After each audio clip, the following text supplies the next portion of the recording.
Ang mabuting balita ng Panginoon ayon kay San Mateo. Papuri sa iyo, Panginoon.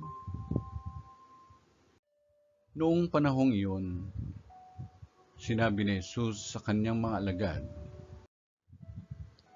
"Kung ibig ninyo mang sumunod sa akin, limutin niya ang ukol sa kanyang sarili. Pasanin ang kanyang krus at sumunod sa akin. Ang naghahangad na magligtas ng kanyang buhay ay siyang mawawalan nito.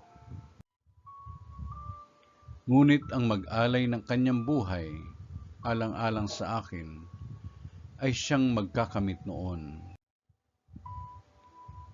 Ano nga ang mapapala ng isang tao?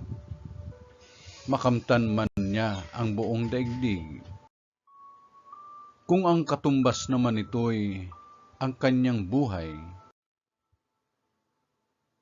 ano ang maibabayad ng tao para mabalik sa kanya ang kanyang buhay?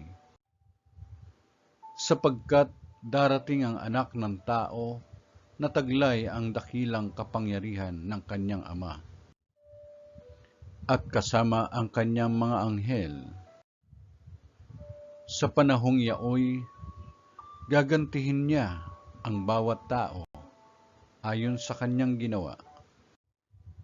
Sinasabi ko sa inyo, may ilan sa inyo rito na hindi mamamatay hanggat di nila nakikita ang anak ng tao na pumaparito bilang hari."